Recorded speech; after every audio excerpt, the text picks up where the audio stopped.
Hey everyone, welcome back to another episode with OneClass. Today we're going to be going through some math problems at the high school and preliminary university level.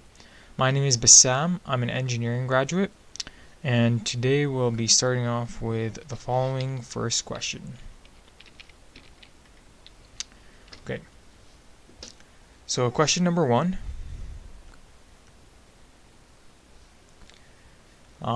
The question is asking us find the area of the surface, and it's giving us the following equation. So I'm going to use the Junior Tutor's equation down here to help understand what we're looking at here. So 2 over 3 times x to the power 3 over 2 plus y to the 3 over 2.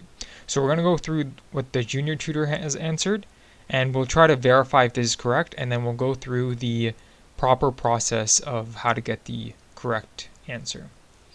So for finding the surface area of a equation that has z, x, and y variables, and it gives us limits between 0 and 1 and 0 and 1 for y and x, we have to use the following formula. So this formula over here is the general formula for surface area when you're given parameters as shown in the question. So when you're given some equation, z equals something, and you're given some limits, you use this formula down here.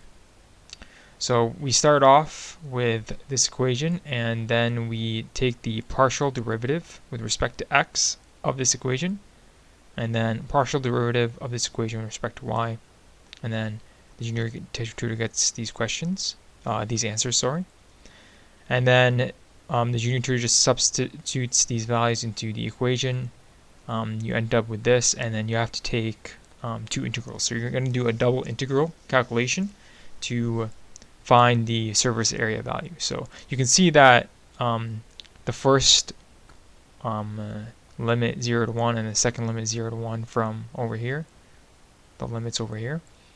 And then these are just substituted in to get 1 plus x plus y, taking the first integral to get this, and then simplifying, substituting the values, and then they end up with this question. So we'll verify this, so we'll go through the similar process. So the Junior Tutor uses the correct equation for surface area, so we'll write that down over here. So S is equal to the double integral of R square rooted of 1 plus the partial derivative with respect to x squared plus the partial derivative of z with respect to y squared, and we'll make some space over here, and this is square rooted, and then we have dy, and alright, so we don't have much space on this side, so dy dx. Okay, so let's just evaluate the first partial derivative. So partial derivative with respect to x. So we can see from this equation over here, if we're only looking at wherever the x variable exists here, so we're looking at x to the 3 over 2, so, and we're going to take the derivative of that. So usually what you do is, so you have 2 over 3 in the front, and then you subtract 1 from the exponent, and then you take this exponent and multiply it in the front. So we'll multiply 3 over 2 in the front of this variable, and then we'll have x, and then subtract 1 from the top exponent, and we'll end up with a half. So we're taking the partial derivative, and then since the next component doesn't have any x variables, this is more of, you can think of it just as a constant, and you can just kind of say the derivative of that will just be 0 when we're taking the partial derivative with respect to x. So here we end up with this. The 2 over 3 and 3 over 2 cancel out, and we're just left with x over x to the power of a half. So this is the correct partial derivative that's obtained. And then we'll do the same thing for the partial derivative with respect to y. So here, similar idea, we're looking for the y variables. So in the first component, there's no y variable, so the derivative of this is just 0. So, and then we're looking at the second component, so the derivative of y to the 3 over 2. Same idea, we have the constant in the front, so we'll keep that. And we'll take the 3 over 2 in the exponent and multiply out in the beginning. And then we subtract 1 from the exponent and we write out 1 to the half. And then we just evaluate and we'll end up with 1 to the half. So this is the correct partial derivatives. Now all we're going to do is substitute into this master equation. So we'll substitute that into this. So I'll clear the page. So it's still number 1. And we'll have s is equal to, so from 0 to 1 and 0 to 1, which is obtained over here. So if they're giving you different limits, maybe they have a 2, then you'd write 0 to 2 and 0 to 1. But here we have 0 to 1 for both. Integral from 0 to 1. And then you have the square root of 1 plus x to the power of a half squared plus y to the power of a half squared, and then dy dx. Alright, now we're just going to evaluate through, so we'll have double integral,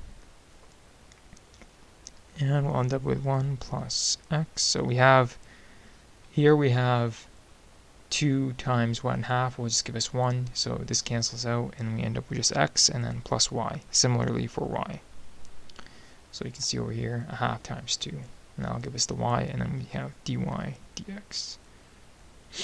And now we're just going to evaluate it just like as a regular integral. So here we can see that the junior tutor used dy, so we evaluated the integral with respect to y first. So we can do that, but it doesn't. The order doesn't really matter. But we'll do it this way. If you do it with first with dx or dy, it'll be the same answer. So here we have 0, 1. And then the integral of the square root of 1 plus x plus y. So we know this is also equivalent to, let me just erase this here. So this is also equivalent to all of this to the power of a half. Okay? So we'll do the same process. So we multiply, we'll do the opposite process here. So we add 1 to the exponent, so we know we'll get 1 plus x plus y to the power of 3 over 2. And then we need to think about the constant that we put in front, so such that if we did the derivative, we would end up with we'd end up with a 1, and that would be 2 over 3. So 2 over 3 times 3 over 2 is just 1. So that's kind of how we figured out the integral, because we have a 1 up here. So there's nothing up here. So if we did the derivative of this, we'd end up with this. And then we have to take the integral of, I guess, the inside component. Or sorry, no, this is the correct integral. So that's all you have to do for the integral here, because there's only one variable. So we have just the y, and it's to the exponent of 1. So for this integral, that's all you have to do here. There's no further, so if there was a more complex function on the inside of the brackets, then you might have to do a more complex integral. But for this one, you just evaluate it as such, and we end up with this evaluated at y equals to 0 and y equals to 1, and then we have the dx. So we'll do that first, so we'll evaluate it. So we have the integral of 0 to 1. And then we can take out the 2/3 and put it in the front. So we'll erase that. So we have equals 2/3. So we can do that with just constants. And then we have for the first component, so when we substitute y equals to 1, we'll end up with 1 plus, so we'll put this in brackets, plus x plus 1. And this is 3 over 2. And then minus 1 plus x plus 0, 3 over 2. And then this is dx. And we'll go one more step, 2 over 3. The integral from 0 to 1. And we end up with 2. Let me just redo that. We end up with x plus 2, 3 over 2, minus 1 plus x, 3 over 2 dx. Okay, so we verified up to this step, so we get the same solution here. So we get the same. Now we have to take the integral with respect to x, so I'll clear some space up top.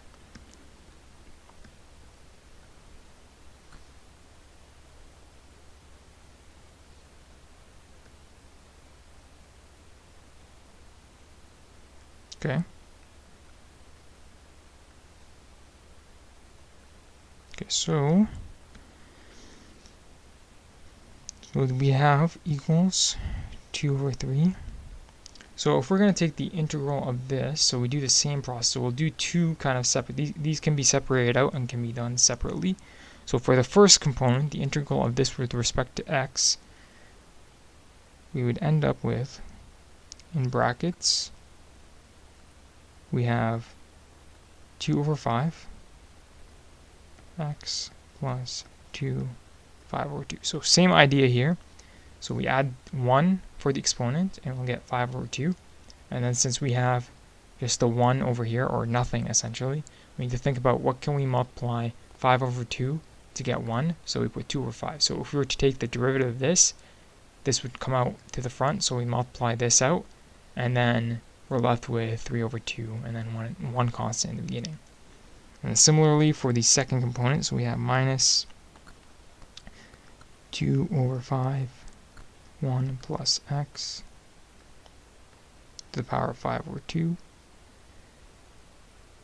square bracket evaluated at x equals to 0. Sorry. So 0 and 1. Okay. Okay, so we can take the 2 over 5 and factor it out to the front. So we can take 2 over 5 for both components. So we have 2 times 2 on top and then 3 times 5 on the bottom. So we'll have 4 over 15. And then on the inside, we only really have to evaluate for this because we factored out 2 over 5. So the first part we'll substitute 1 in, and we'll end up for the first component of this integral, we'll have 3 to the power of 5 over 2 minus 1 to the power of 5 over 2. So let me just explain that quickly. So first component we substitute 1. We'll end up 1 plus 2 equals 3. And it's 5 to the 2. We already factored the 2 over 5 out, so we don't have to worry about that. And then minus 1 plus 1. So actually this is supposed to be a 2. So 1 plus 1, 2 to the power of 5 over 2. We don't worry about this because it's already factored out.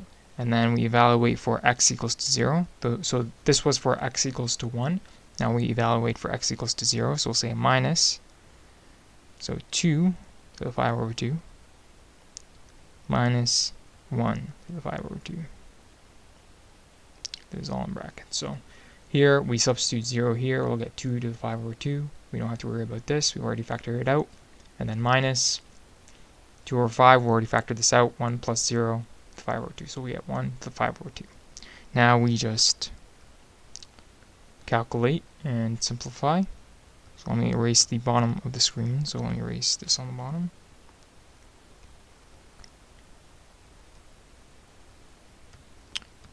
Okay. So we'll end up with 4 over 15 in the front, in brackets. So we have the 3. Can't really do much with that. We can just leave it as it is. 3 to the 5 over 2. And then we have negative 2 to the 5 over 2. And then minus 2 to the 5 over 2. So this would be 2 times this. So we would have 2.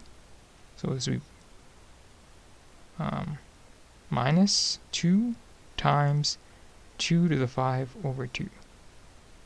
And then we're left with plus. So negative minus and negative will be just a positive, and then we just have 1, 5 over 2. So we know for here, the actual exponent here is just 1. So when we're multiplying like these in this format, so if we have a to the power of something times a to the power of something, we would just add the exponents. So here we would have 2, 7 over 2. And the rest will stay the same.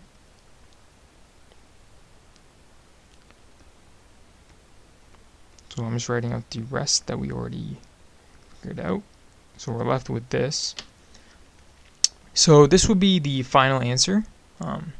So looking at this, so another thing that you can simplify here is 1 to the power of anything is just 1. So we can actually erase this exponent, because we know anything to the power 1 to the power of anything is just equal to 1. And we can calculate this with our calculator, or we can leave this as our final answer, but we'll double check that this is correct. So let's just plug this in. So we have 4 divided by 15 times 3 to the power of 5 divided by 2 minus 2 to the power of 7 divided by 2 plus 1. And we end up with, so this is equal to,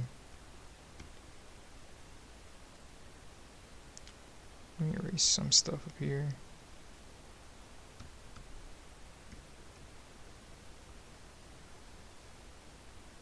Okay, so this will end up equal to 1.407.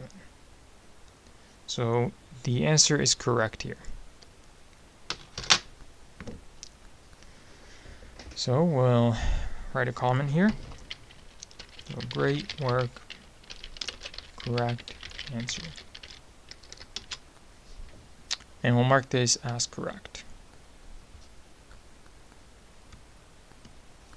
Let's clear the page here and move on to the next question. So this is question number 2. Okay, so here we're asked, how do you find the average velocity of the position function s at t, 3t squared minus 6t, on the interval from t equals to 2, t equals to 5. So we'll just write out the equations here, just so we have them. So 3t squared minus 6t, and from t equals to 2 to t equals to 5. Alright. So let's go through the junior tutor's answer, and then we'll verify it. So the average velocity of a function is defined as the total displacement divided by the total time. So this is correct. We have given the position function this, and we have time. So we can evaluate, yes, at 5 and 2. So here we just substitute 5 minus 2. So there's just substitution for the different times. And then average velocity is 45 divided by the time, which is 3 seconds, and we get this question. So overall, the process looks correct. Let's just verify the calculation. So we'll substitute. Here they do everything in one step. We'll split it out into a couple of steps. So we'll just evaluate at s equals to 5 and at s equals to 2. And we want to figure out displacement at time equals to 2 seconds and time equals to 5 seconds. So we can just plug this in. So this will give us 5 squared minus 6 times 5, and then the bottom would be 3 times 2 squared minus 6 times 2.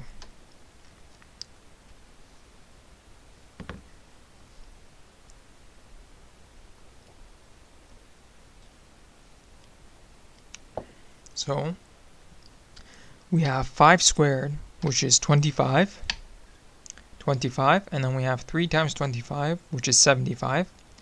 So 75 minus 6 times 5, so this is just 30. So we have 75 minus 30, and we end up with 45. And then the next part, so 3 times 2 squared, so 2 squared is 4, 4 times 3 is 12, 12 minus 6 times 2, 12, so we have 12 times 12, which is 0. So at s, so the position function that we're given, when we substitute the time value 2, so at time equals to 2, the displacement is 0, so they're at position 0. And when we substitute at 5 seconds, we get 45 displacement. So here in about, from time 2 seconds to 5 seconds, we have 45 meters, I believe, in displacement. So we'll do the velocity. So average velocity is equal to the displacement. So let's say delta d over delta t. So the change in time, distance over the change in time. So we'll do the final distance. So at time s equals to 5, 45, which we calculated over here. And then subtract 0, which is at s equals to 0. So we have final position minus initial position.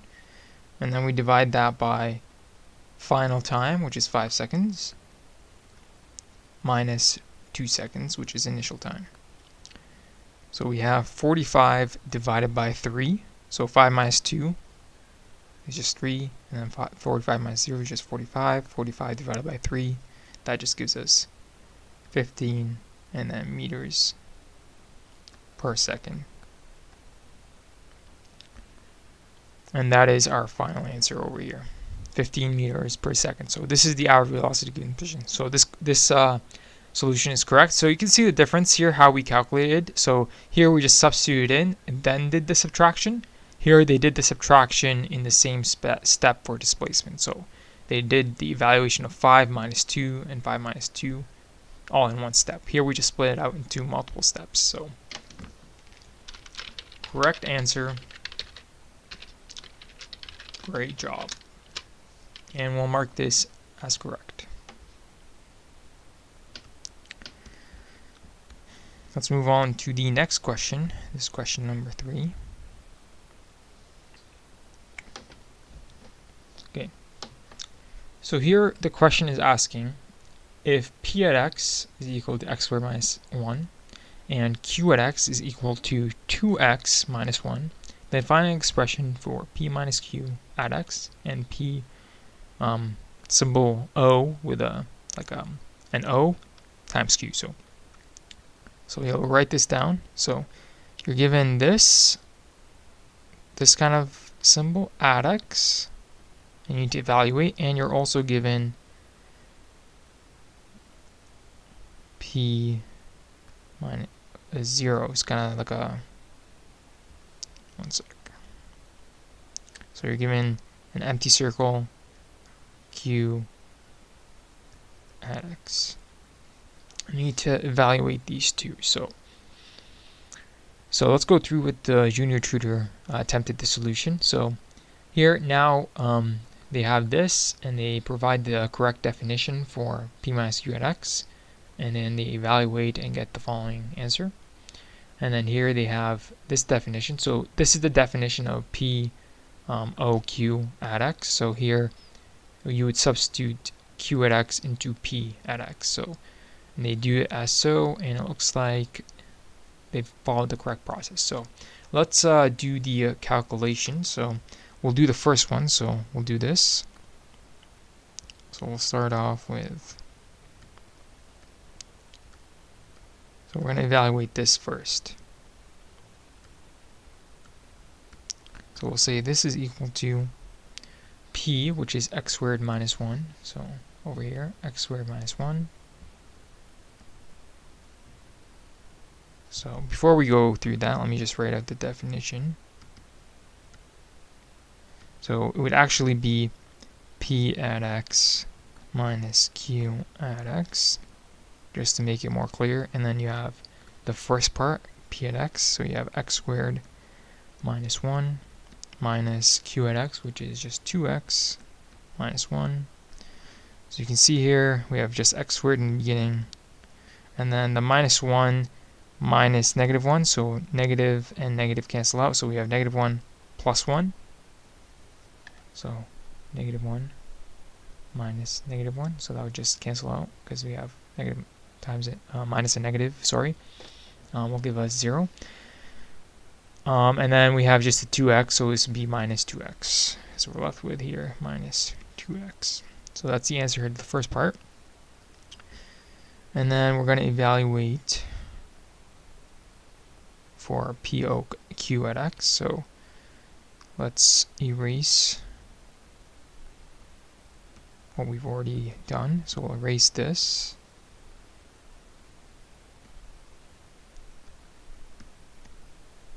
And we'll evaluate for this now.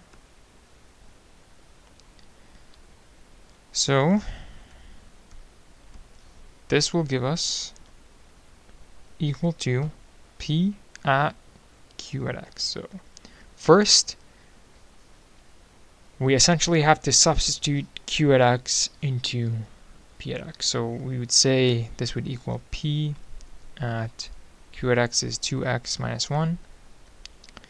And then taking 2x minus 1 and plugging it into this function, we would have 2x minus 1 squared minus 1.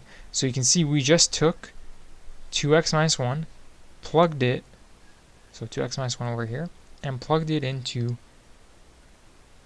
the p at x function. So here we have the x squared, so we just replace the x here with 2x minus 1, square it, and we are still left with the minus 1, which is just over here. Now we do the calculation and expand out, so we'll end up with 4x squared minus 4x minus 1, sorry, plus 1 minus 1, and then we're left with 4x minus squared minus 4x. So this is just the expansion of this, so 2x squared is 4x squared, and then 2 times negative 1 times 2x will give us negative 4x, and then minus 1 squared is plus 1. So the middle term here, I just used a simple kind of way to calculate it, which is 2 times negative 1 times 2x. You can do it the long way, where you do 2x minus 1 times 2x minus 1 and calculate it, and you'll end up with the same solution. So here for the first question, this is correct. So x squared minus 2x is what we got for the first time around. And then here 4x squared minus 4x is what we got over here for the second, for P, O, Q at x. So this solution is correct.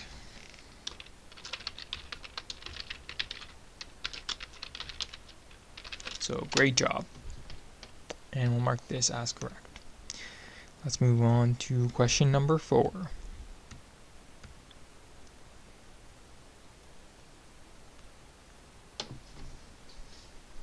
Alright.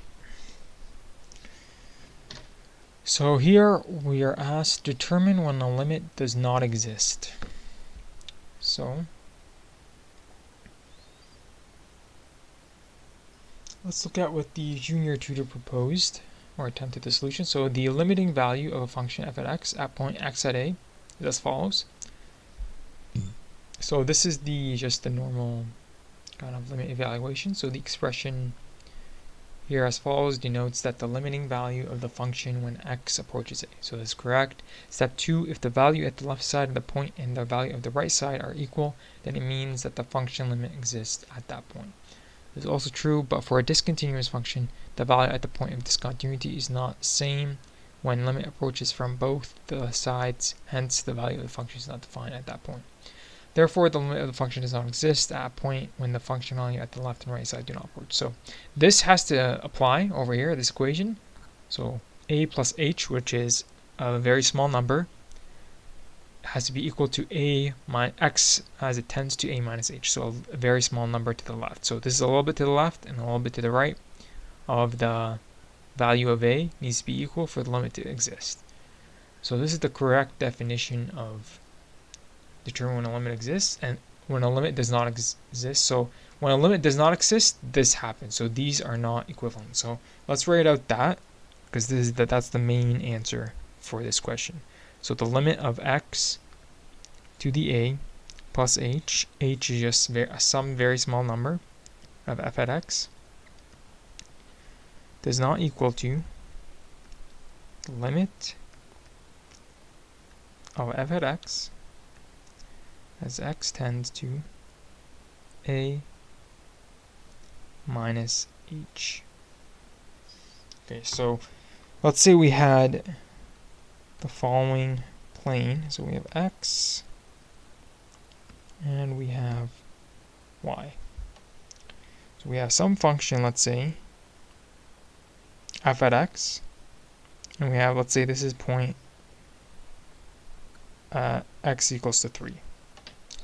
So we know for this function at x as it tends to a, let's say a is 3 plus h, so a little bit to the right of this function, as you go into this point you're going to get, let's say, 2. So y equals 2. Similarly, when you come from the left of the function, so as 3 minus a tiny bit, so let's say 0.001, so 3 minus a very small number, so if you're coming from the left side you'll also end up with y equals 2. So this, so the limit does exist in this scenario. So let's think of a scenario when the limit does not exist. So I'll erase this and I'll redraw a different function. So we have, let's say this, and then we have something like that. So this is f at x function, but there's a discontinuity at this point. So if we were to look at this function, let's evaluate for the left side. So as x tends to a, which is 3 in this scenario, so we'll say a equals 3. As x tends to a from the right side, so plus h is a little bit to the right, or some small, plus some very small number. So as we're coming from the right side, we'll get, let's say, y equals to 4. And as we come, as x tends to a minus h, so we're coming from the left side over here, we'll get y equals 2. So we know that 4 does not equal 2, therefore the limit does not exist in this scenario and in this example of the function that we drew out here. So here some similar problems are proposed. So for f at x, x squared, so this is kind of doing the taking the limit kind of in a longer way. So they substitute here. They're taking the limit by first principle. So this is the way to do it, by first principle. So let's say for some function x squared, we're trying to think of the limit as x goes to 0.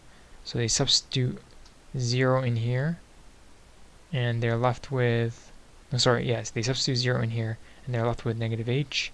They evaluate for negative h, and they end up with h squared for the right side. So they're taking the limit on the right side. So they did the limit with the first principles.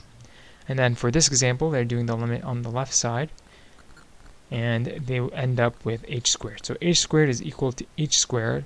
Therefore, the limit does exist for x equals to 0.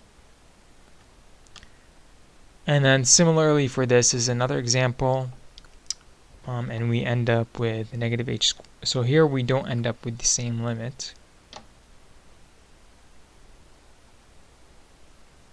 So we have the limit here, so we have substitute negative h, and then we end up h cubed and negative h cubed, so they're not equal, and the limit does not exist at x equals to 0 for the function x cubed.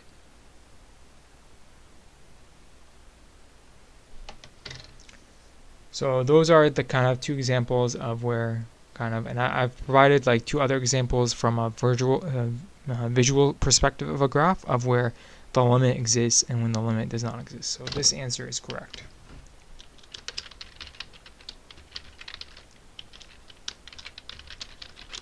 So correct answer, great job, and we'll mark this as correct.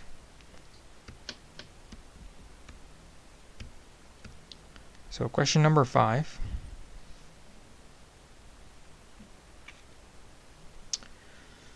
Okay, so here we're presented with the difference between 4,632 and 20,000 is what number? So this is a simpler problem compared to the previous problem that we had. So here we're just doing some subtraction. So we have 20,000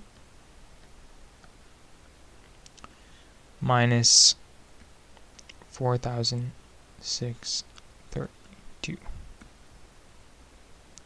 So this is kind of the equation. So this is something you can plug into your calculator, but if you're kind of doing mental math, you can go as follows. So we can start from, I believe we should start from the right side here. So we have, if we think about this, so we have 10 on this side, so 2 minus 10, this will give us 8, and 3 minus 0 over here. So this will give us 7, and then 6 minus 0, so this is another kind of 10, so this will give us 4, and 4 minus 20, so we'll look at this. So actually I'm doing this incorrectly, so this is incorrect. Let me just redo that. Sorry. So usually how I think about when I'm subtracting big numbers, I start off with the biggest number first, not the smallest. So I was a little confused there. So if we did 20,000 minus 4,000, right away we know that's 16,000. Knowing this, we still have 632. So we've subtracted 4,000, now we're left with 632. So now we can, let's say we subtract 600. So 16,000 minus 600, we know that will be 15,600. And we're still left with the 32. And then we'll go through the next one. So, sorry, not 15,300. 400, sorry. So I'm trying to think of a easy way for doing subtraction of big numbers. So 15,400. If we do 1,000 minus 600 in this step. So let's start from the beginning again. So 20,000 minus 4,000 gives us 16,000, and we're left with 632. The next thing we do is 16,000 minus 600. So it would be thinking about 1,000 minus 600, which just gives us 400. We'll end up with this. So we're left with 32 over here. And now we do 400 minus 32. We can just do 400 minus 32, and we keep the 15 in the front. So 100 minus 30 is 70 minus 2. 70 minus 2 will give us 68. So we know we have 68 at the end.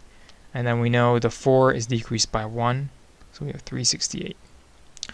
So that's one way to think about how to get subtraction of big numbers. Sometimes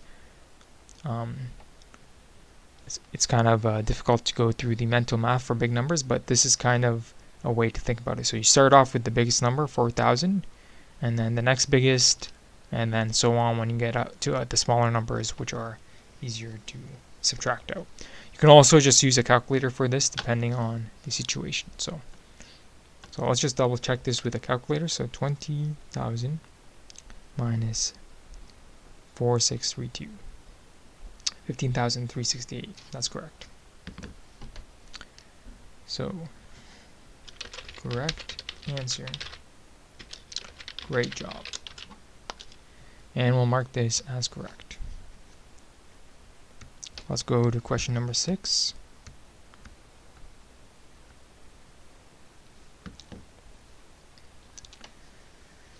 Okay, so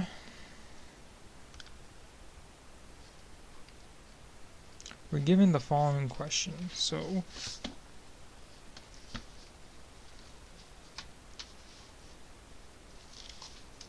just give me a second here. Okay, so here we're asked, which is the missing step in this proof? We're given statements. So we have the first statement, the slope of DF and equals the slope of BC. So I'm assuming, yep, we have some diagram of two triangles. We're given statements, so the first statement, the slope of DF is equal to the slope of BC. Second statement, the slope of DF is equal to the slope of BC. So DF, so here they're defined definition of slope, reason, transitive property of equality, corresponding sides of congruent triangles are congruent, ASA angle, side angle. So they're giving a bunch of relationships, and we need to determine which one is the correct relationship in this proof. So here we're given AC is parallel to DE. Definition of parallel lines, so we're saying AC and DE. So, and they're giving us the following equation.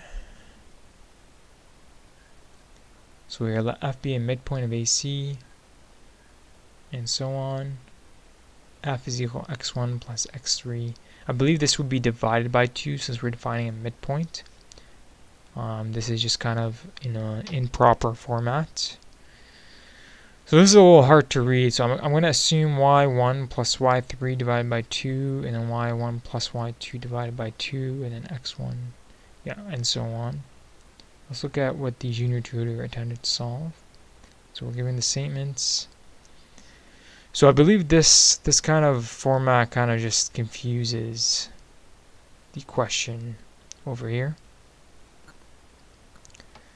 And they go through the proof. However, it's not really clear here why this is the case. So we have a midpoint, but this should be divided by 2, not x32. df equals y1 plus y32. So let's look at this. So they say B statement is the correct. So let's draw out this triangle and think about this. So we have the following. B, maybe something like this. So this isn't 100% to scale. We have A, F, B, C, and we have E. So I believe here x1 is related to A. So we have x1, y1, the coordinates. And then we have x2, y2, these coordinates. Then x3, y3, and so on for the rest. Sorry, this is a little messy. This was supposed to be a 3. Okay. And we essentially just need to figure out what step 10 is. And we're going to fill step 10 with one of these statements up here. So, to start off, let's think about this. AC is parallel to DE. So AC is parallel to DE. This is true. This is definition of parallel lines. Let F be a midpoint of AC. So a midpoint of AC, so F over here, okay? And then they define the midpoint here. So let's rewrite what this means. So F is actually equal to, so we have x3 and x1. So we'll take x1 plus x3 and divide it by 2 to get the x coordinate. And the y coordinate is just y1 plus y3 divided by 2. So this is kind of what is meant by this. And then slope of df, so we're looking at df, is y1 plus y3 over 2 minus this, y1 plus y2 divided by 2, y2. So let's rewrite this as well. So df equals, so we have y1 plus y3 divided by 2 minus y1 plus y2 divided by 2. Oh, no. And then, oh, these should be in opposite positions. So yeah, this format is kind of making this question a little too confusing to answer, but we'll keep going through this just to see where we end up. So 2 minus x1 plus x2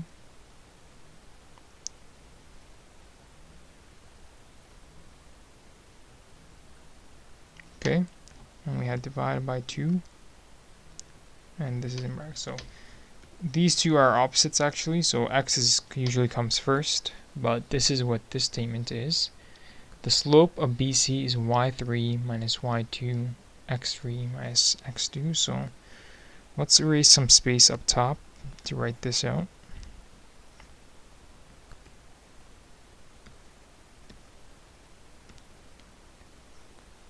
Okay, so BC, so BC, we know this is x1, x2, x1, y1, x2, y2, x3, y3. So they're saying BC here is y3 minus y2 and x3, x2 minus x2. So these are also backwards here. So this is kind of a poorly defined proof. They're telling us what's the missing step in step 10. Let's look at these options. So statement, the slope of DF equals the slope of BC. Oh, so here they've simplified out DF, and they end up with y3 minus y2 and x3 minus x2, which is the same as BC. So that's kind of the step here that's telling DF is parallel to BC. So where's DF and BC? So interestingly here, 11 is not true according to this diagram. So yeah, I'm not sure why this proof seems a little off. I see why the junior tutor selected B. So B, the slope of DF is slope of BC. It makes sense for this step, but step 11 here doesn't really make sense according to this diagram because these two lines are not parallel. So I guess the step 9 should be here is incorrect, but technically the question isn't really asking to verify the previous steps, only asking what step 10 is. So looking at the answers, A, the slope of DF is equal to slope of BC. So this is kind of what they're saying over here because they're parallel. So is it this definition of slope? So it's not really what they did over here. Transitive property of equality. So yes, so they use this transitive property of equality. So they equalize this and this based on this calculation to get that the DF, the slope of DF is equal to BC. So B is correct according to this proof, even though the proof is a little bit off. So let's look at statement C. DF is equal to BC. So this doesn't really make step in this. Doesn't make sense according to this solution. Corresponding sides of congruent triangles are congruent. It's not really what the solution is getting at. And angle side angle, we don't really discuss angles here. It's more the transitive property of equality that we look at between step 9 and 11 to get that DF is equal to BC. So the proof is a little bit off, but the correct answer according to this proof is statement B. So the junior tutor goes through this correctly to an extent to get statement B. So let's write out a comment over here. So correct answer selected. B. Great job. Question is unclear with lots of typos. Yeah, I think that's all I'm going to say for this question. And I'll mark this as correct. Let's go to the next question. This is question number 7. Okay. So this question is asking, find the constant term of a binomial expansion. So let's look at the process that the junior tutor went through. So the expansion of a binomial x plus y to the power of n. So is as follows. So this is the variable format for any x, y values to the power of n. You have the constant times x to the power of n, and then all the terms associated in the middle until you get to the last point. So here they're asking for the constant term of binomial expansion. So here this is the constant in front of the x variable. We're looking at the final number. So what is the final constant if y was a value? So this is kind of just a definition of the expansion of binomial. So here x and y is our variable, n is a natural number, so nck shows the combination of n things taking k at a time, nck, x to the power of n minus k, y to the k. So this is just a general kind of definition of what expansion of a binomial is. So Let's look at some cases here. Case. So if y is equal to c, we end up with the last term being a constant, and that's what we're trying to solve for according to the question. And so we can see that the constant term here is an NCN. And then here, if we have a ratio, there is no constant term. So if we have y equals to c over x, there's no constant term. And then I believe one more example is given. So how now to find the constant term, equate the exponent. So here in the case there's no constant term at the extremities of the binomial. So actually there's no constant term at the end. So there's no constant term at the last variable and there's no constant at the beginning. But there's a constant term in the middle. And this can be found if we equate n minus 2k to 0. So if we equate this, we'll get that k equals n divided by 2. So the constant term is in the middle term. So in this situation, the constant term of this binomial expansion will be in the middle. That's how we find the constant term. Let's look at a simple example here. So x plus 4 to the power of 12. So before we go through that, let's look at case 3. So if we have x plus y, both of these are just variables. We know they're two distinct variables and there will be no constant term. So in this scenario, there will be no constant term. So we can kind of think of these three cases and apply them to see where we can find the constant term. So in the first scenario, we have x plus 4 to the power of 12. So let's go through this.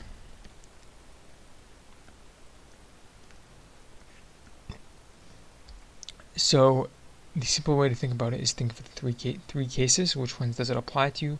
The first case is what we're looking at. So when y equals a constant, in our scenario, x plus 4 is a constant. So we want to find the final term.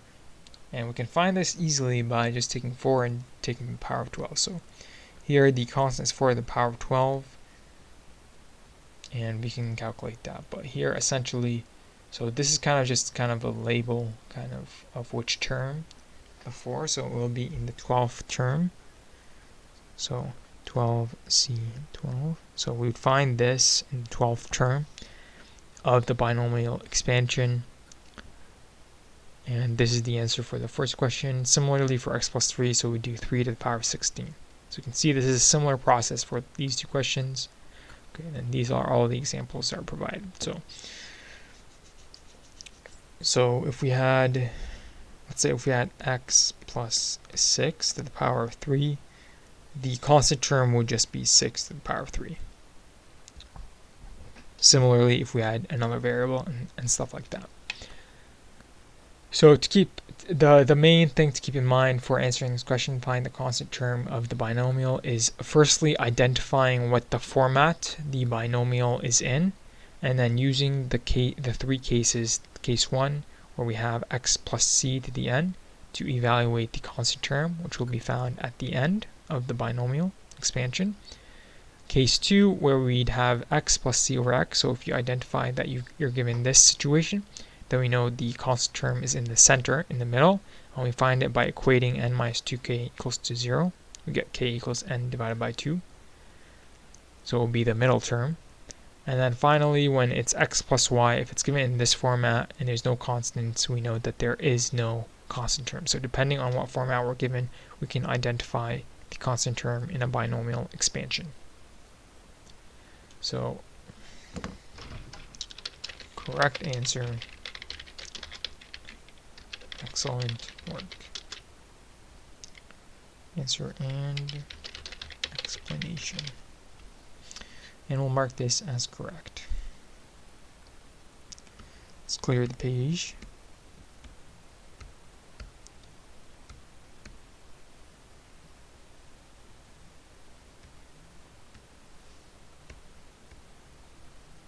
Alright, let's clear the page again. Okay, so this is question number 8. So the question here is asking which statements are true regarding undefined terms in geometry. Check all that applies. So we're not given any statements here. We're going to use the Junior Tutor's answer to help clarify. So there are 3 undefined terms in geometry. Point, line, plane, that's true. So we're missing statements here. So here they're given statement 1 is false because a point has no dimension. Statement 2 is false because a plane has no definite beginning and end. Statement 3 is true. Line has one dimension. So this is true explanation. Statement 4 is false because a point denotes the location. Statement 5 is true. A plane consists of an infinite set of lines.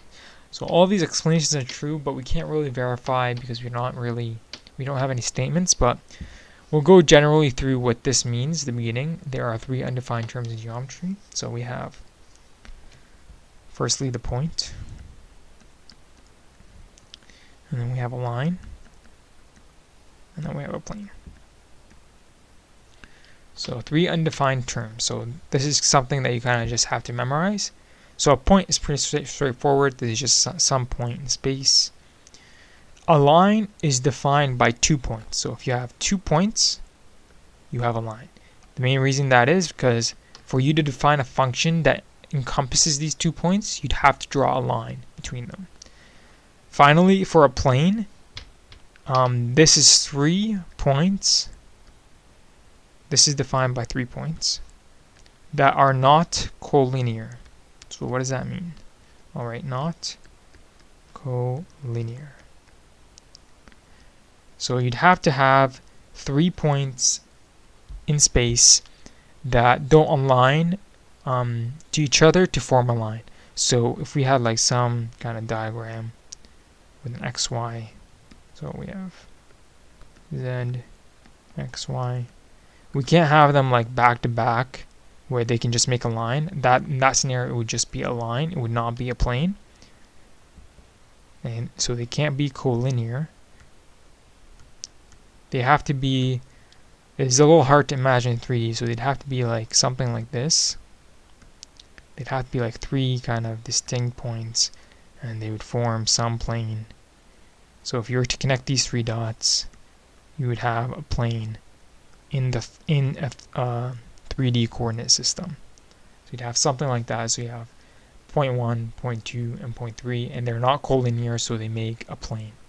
Unlike if they were collinear, then they would just make a line. And then here, if we had just point 1 and point 2, they'd just be a line. And then if we had just 1 point, it would just be just the 1 point by itself. So those are the 3 undefined terms in geometry and their definition.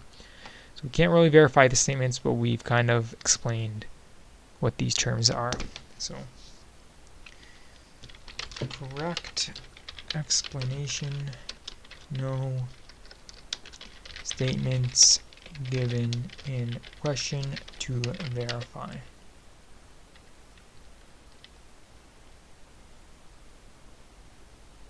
And we'll mark this as correct.